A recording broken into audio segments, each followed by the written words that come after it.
Choguel Kokala Maïga, vous le connaissez. Il n'a pas sa langue dans sa poche. Cette fois-ci, il a décidé de cracher la vérité. Frères et sœurs, il est important d'écouter ce monsieur qui est un sage, qui est un sachant, qui est un connaisseur, qui est un visionnaire. Oui, parce que quand il ouvre sa bouche, il ne nous parle sa bouche n'importe comment. Oui, Choguel Maïga, sans langue de bois, crache le feu de la vérité. Partagez la vidéo. Attendre à faire face à beaucoup de haine. Vous avez bien compris. Quand tu veux faire des grandes choses, il faut s'attendre à beaucoup de haine de la part de certains. La deuxième chose, deuxième dit-on d'un sage africain, cette fois c'est une femme. Elle dit, je préfère être du côté de la vérité, même si cela doit coûter l'opposition de beaucoup de personnes, que de mentir. Je préfère être du côté de la vérité et dire la vérité, même si c'est contre beaucoup de personnes, leur avis. Il vaut mieux faire ça que de mentir pour avoir l'opinion favorable. Parce que quel que soit ce que vous faites, tiens de là-bas. C'est la vérité qui va triompher. Donc tout ce que vous voyez, toutes les insultes, les calomnies de la part de tout le monde, tout ce monde qui est opposé à l'avancée du Mali.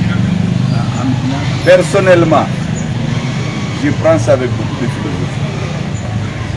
Lorsqu'on est devant des hommes, il faut toujours s'attendre à être critiqué. C'est pour cela que je vous ai dit que personnellement, jamais il ne sera dit au Mali. Tant que les conditions ne changent pas, je ne sais pas, que Choguel Kokala Maïga, prémisse ou non, a traîné devant les tribunaux des hommes politiques ou des journalistes. S'ils disent la vérité, donc, on le saura. S'ils mentent, ils vont être rattrapés par l'histoire. Maintenant, le débat politique, il faut être là-dedans. Il ne faut laisser le terrain à personne. Le Mali n'appartient pas aux opportunistes, aux parvenus, aux agents doubles, aux espions, aux ennemis du Mali et à tous ceux qui parlent très haut, qui sont avec tous les régimes, qui déforment les propos du Premier ministre. La dernière fois, je vous ai dit qu'un homme politique, Akiamamba Foko, Kochorete Waridi, il y en a qui parlent dans les médias comme ça, ils sont contre lui parce que c'est Tewari Douma. Vous pouvez aller demander dans les MPR. Ça, ce n'est pas de la politique. Ça, c'est de la corruption. La première fois où un homme politique a appelé ses militants, ils ont rempli le palais de la culture. La première fois au Mali. C'est le MPR, si j'étais à la tête. On l'appelle maintenant palais de la culture, c'est ici, en Pateba. 1993. À 500 000 francs, on a mobilisé plus de 5 000 personnes. Et aujourd'hui, quand vous dites à certaines personnalités politiques, où sont vos militants, ils vont vous dire, ah oui, nous on est en train de faire des ponts, on fait des forages, on fait des... Mais ça, c'est la corruption. Il y a des gens qui commencent leur activité politique par la corruption. Quand vous allez construire des ponts quelque part, faire des forages, mais c'est pour qu'on vote pour vous à la fin. Ça, c'est le début de la corruption. Tout homme politique qui fait ça, c'est un corrupteur. Il faut le chasser. Un homme politique, c'est un agitateur d'idées. Il doit expliquer ce qu'il va faire quand il sera au pouvoir. Mais il y a des ignares qui sont allés dire dans les réseaux. Bon, des ignares triomphants, si vous voulez. Ils triomphent.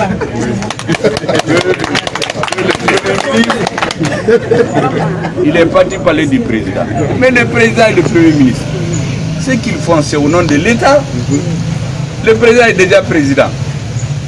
Il va faire des forêts pour corrompre qui? C'est au contraire, il montre que lui, même s'il est président, il pense aux plus pauvres. Le premier ministre, tous les forages qui ont été faits pendant que je suis premier ministre, c'est écrit là-dessus, œuvre du premier ministre.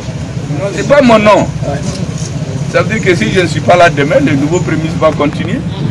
Mais les politiciens véreux là, les chauves-souris qui sont des souris le jour, la nuit deviennent des oiseaux. C'est eux qui vont faire des ponts, ils sont dans les médias, ils se cravatent, ils changent d'habit. À Befougoto, ce sont des gens comme ça qui ont trompé le. On ne va jamais suivre des gens comme ça. Et les militaires maliens ne suivront jamais des parvenus comme ça. Je les appelle des parvenus en politique. C'est ce qu'on appelle quelqu'un qu'on amène au 4e étage. Il n'a pas pris l'ascenseur. Il n'a pas pris l'escalier. Tu lui dis de descendre. Comment il va faire?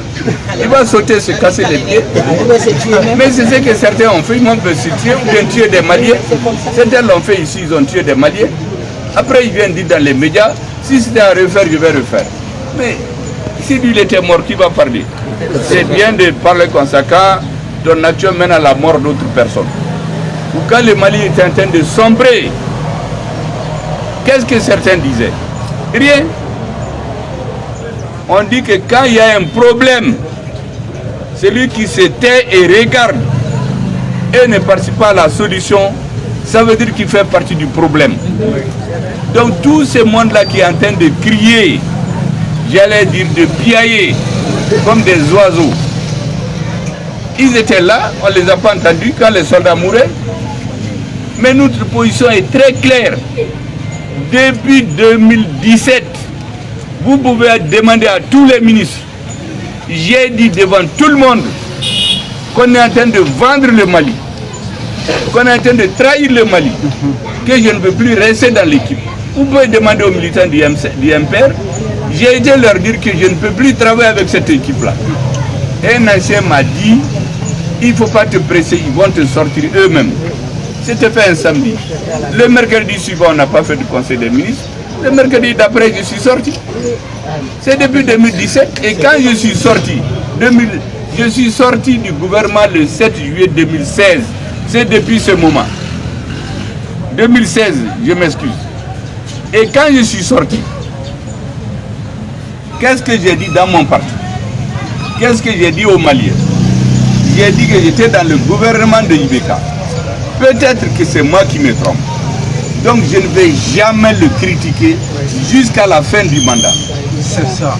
Parce que nous avons un accord de législature. Peut-être qu'à la fin du mandat, c'est moi qui aurai tort. Mais à la fin du mandat, il faut que j'explique aux Maliens pourquoi je suis contre sa politique. Pourquoi je vais être candidat contre lui. Malgré que j'ai été ministre. Mais j'ai été ministre de ATT. Est-ce qu'en 2007, je me suis présenté contre lui? Je ne me suis pas présenté. J'étais ministre pendant 5 ans. Mais ce gouvernement-là, j'étais contre la politique de trahison du Mali. Et c'était public. Quand je suis sorti, j'ai mis le temps à profit pour écrire le livre que vous connaissez sur la rébellion du Nord. Où est le problème ici? On était ensemble, comme le vieux... Mon père, le shérif de Nioro, a dit, nous avons élu Ibeka, mais c'est d'autres qui gouvernent. Or, nous l'avons élu pour qu'il gouverne. On a élu pour Ibeka et on s'est rendu compte que c'est des rebelles et des voyous qui gouvernaient le Mali. Les soldats mouraient. Pendant ce moment, il y en a qui voyageaient, ils faisaient les fêtes, ils faisaient des ponts, ils ont de l'argent pour voyager. Je me suis opposé à cela de tout le temps. Quand ATT est tombé ici, Tous ceux qui dansaient autour de lui, qui le trompaient, ils l'ont trahi. Certains sont dans le M5 défroqués là. Ils ont dit, j'ai leur interview, ils ne vont pas tirer sur un corbillard. Ceux qui ont dit ça, je les connais. Il ne peut pas donner des leçons. Quand j'ai été chez lui à Dakar, il m'a tout dit. Quand il est revenu ici, moi je voulais aller l'accueillir, mais les escrocs et les opportunistes qui l'ont insulté quand il a quitté le pouvoir, j'ai dit que je ne vais plus. C'est comme ça que les choses sont passées. On a trouvé des gens qui l'insultaient ici, qui le étaient venus, on les a mis dans les institutions. Aujourd'hui, ils se font passer pour les défenseurs des ATT. Je n'ai jamais trahi un partenaire politique. C'est sur quoi on s'est entendu. Quand vous déviez de ça, je ne vous suis pas. Nous ne sommes pas des mouvements. Et dans le M5, le jour où le M5 va quitter la ligne de la défense du Mali, quittez là-bas. On fait la politique pour résoudre les problèmes des populations. On a élu un président en 2013 pour régler les problèmes de sécurité du Mali. Si au lieu de la sécurité qui était confinée au nord du Mali, il y a 80% du territoire qui est pris. Le terrorisme est parti au Burkina Faso, au Niger. Il n'y en avait pas de terrorisme en ce moment dans ces pays. Mais le président est là, il est assis. C'est pas sur ça qu'on s'est entendu. On ne pouvait pas rester ensemble. Et on ne l'a pas caché. Maintenant, vous voyez des gens en mal d'argument. J'ai vu même un syndicaliste défroquer lui aussi, qui veut venir faire la politique. Au lieu de se déshabiller et venir dans les partis politiques, il se cache derrière les syndicats, il va parler dans les médias. Il faut lui dire de se méfier. Sinon, on va expliquer comment il est rentré dans la banque.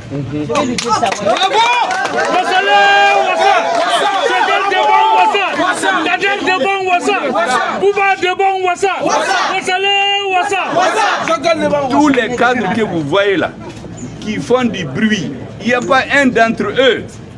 Non, en bas, il faut acquérir cadre et Togomina.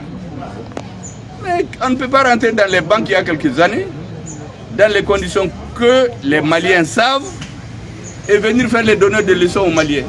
Quand on veut faire la politique, on vient faire la politique. On ne peut pas se cacher dans les syndicats, se cacher dans la presse et venir jouer le politicien. Sinon, celui qui vous envoie là, qui se cache derrière vous, nous le connaissons, ils ne sont pas courageux. Tous les faux hommes politiques, défroqués, des gens que les Maliens ont rejetés, qui veulent compter au Mali, ils n'ont qu'à sortir sur le terrain politique. Et jouer à l'opposition avec les militaires, que lui il insulte le président. Le président, il est toujours respecté. Il est plus jeune que mon premier fils aîné, mon préfils. Mais je le respecte parce que c'est lui le chef. Et je vous ai dit que toute personne qui vient à la tête du Mali, il faut le respecter.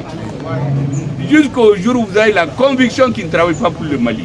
Pour l'instant, c'est Assimi Goïta qui dirige l'armée. C'est le chef suprême de l'armée. Il a son ministre de la Défense à côté. Il a les chefs militaires avec le chef d'état-major des armées. Ils nous ont restitué notre pays. Mais qu'est-ce que les gens veulent encore? Il y en a qui sont là, le riz est cher et il n'y a rien. Mais le riz a toujours été cher. Même quand il y a des incendies, on dit que c'est le président. Mais ça, c'est quoi ça? Maintenant, quand on les critique, ils vont détourner, parce que leur objectif, c'est de créer des divisions entre le président et le premier ministre. Ils ne nous connaissent pas. Nous avons des lunettes qui voient clair. Les lunettes en bois là, que les docteurs leur ont mis, ils ont cassé ces lunettes. Nous avons des lunettes qui voient, ce n'est pas des lunettes en bois. C'est quand on a enlevé ces lunettes en bois qu'on a vu qu'on est venu nous trahir avec la complicité de certains responsables. On a chassé MINUSMA. Avant, on a chassé Barkhane. Avant ça, on a chassé G5 Sahel. On a chassé Takuba. Voilà. Même les Balabala qui est en train de parler là, on va lui mettre du sable dans la bouche. Il va la fermer. Nos soldats sont en train de cogner les adversaires à Tinzawaten. Mais ils avaient perdu au début. Mais dans une guerre, c'est comme les hommes. Vous tombez malade, vous rêvez jusqu'à ce que vous gagnez. Mais le chef d'état-major n'a pas dit le contraire de ce que j'ai dit. Le porte-parole de l'armée, il a dit qu'on est tombé dans une embuscade là-bas. Mais je vois des ignares dans les médias, des hommes politiques de la génération spontanée. Qui sont venus dans la politique comme des OGM, des organismes génétiquement modifiés. Ils sont venus dans la politique avec le M5. Ils sont dans les médias. Ah, le Premier ministre ne devait pas dire ça. Ah, le Premier ministre ne devait pas dire. Mais si on a perdu, il faut le dire. Et quand on gagne, on dit. Nous, on ne ment pas. Là où on perd, on le dit. Mais là où on gagne, là, on le dit. Et on va gagner la guerre au Mali. Maintenant, tous les OGM politiques, les organismes génétiquement modifiés là, en politique, ou la génération spontanée, des politiciens de la 25e heure, les agents doubles, ils payent beaucoup dans les médias, les soutiens de la 25e heure, qui se sont réveillés à midi parce que vous êtes sur pied depuis 6 heures. Il faut leur donner des somnifères, ils n'ont qu'à aller dormir. Et quand le travail sera fini, ils n'ont qu'à venir, on va travailler tous ensemble. Mais avant de finir le travail,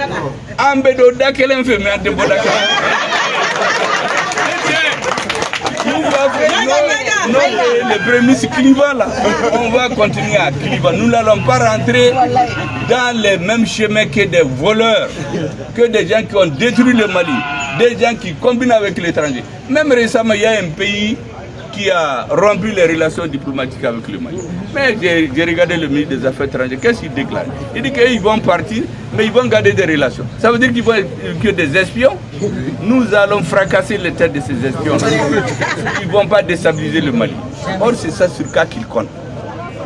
Donc, soyez tranquilles.